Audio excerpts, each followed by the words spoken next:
But the rapid development or re-emergence of China is viewed in the U.S. with a mixed feeling, with some saying, look, this will pose a grave threat to the U.S. For example, half a century from now, China will definitely become yet another superpower, a major rival for the global dominance of the U.S.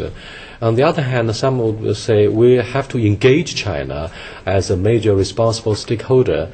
Now, Robert Zoellick put forward this novel idea, and I'm afraid this principle or option has been accepted by policymakers in both Europe and North America. What do you think of for example, the first voice, which says China will be a threat? That's always there. There will always be a stream of that in the United States. Well, people known for being for holding neocon views would put the concern about the future threat from China ahead of the constructive engagement approach to China. But that's just one segment of American thinking. Both, as Ms. Matthews has just said, both will be present. Both the engagement and the hedging or the concern about the future will be present until we get 50 years from now and we see what the outcome is.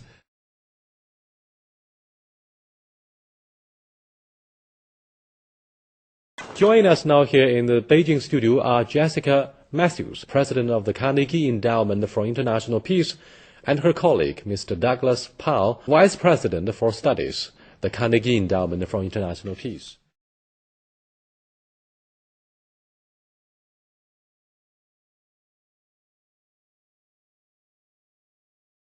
Welcome to Dialogue.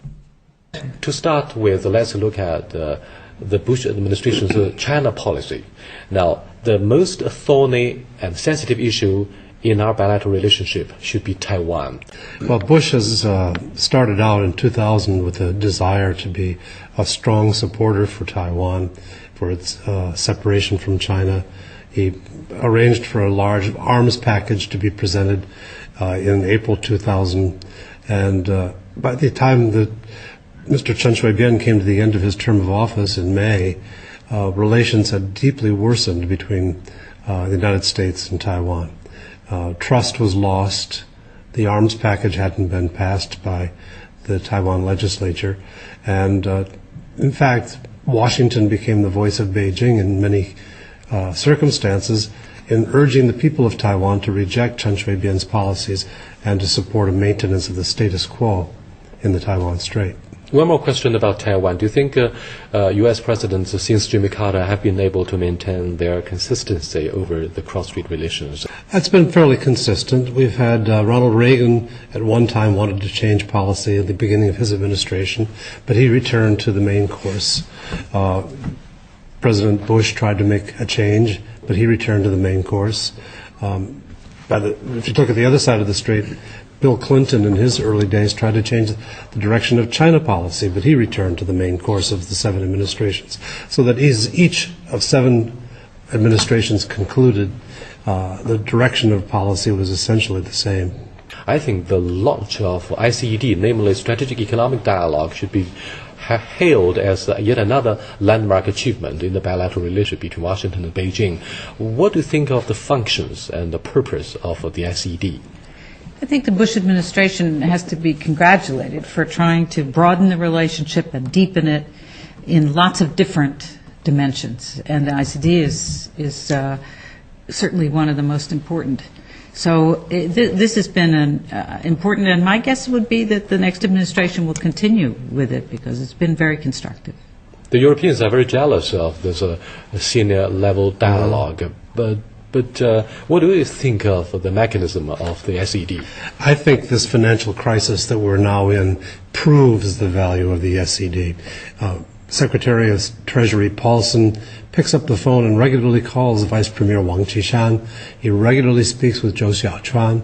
And prior to that, he regularly called Madame Wu Yi. That's correct. But that kind of communication, and not just at his level, but at every level below of all those participating in this strategic economic dialogue, has allowed for direct communication and I think has produced tangible results, seen just this past week with the Chinese announcement of a stimulus package that was intended to keep China's economy moving forward and contribute to avoiding a deeper international economic recession.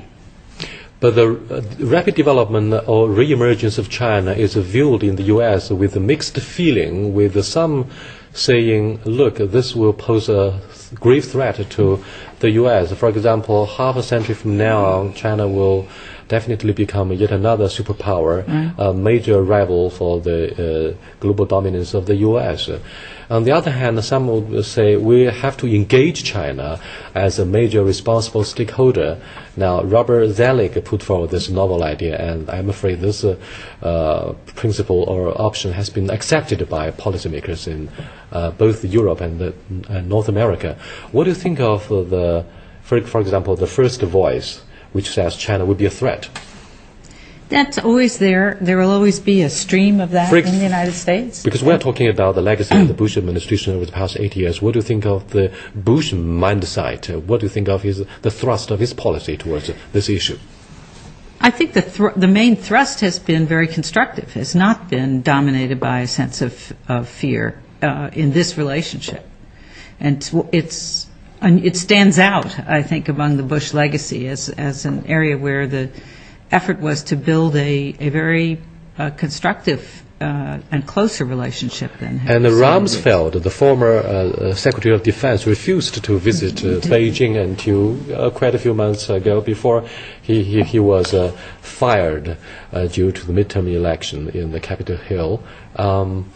That's a reflection of the anger of the electorate about the Iraq war. But that has somehow reflected the strong voice of the neocons.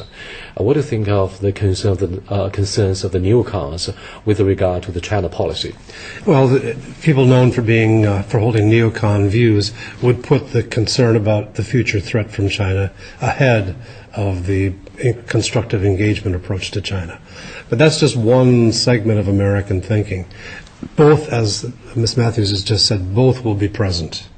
Both the engagement and the hedging, or the concern about the future, will be present until we get 50 years from now and we see what the outcome is.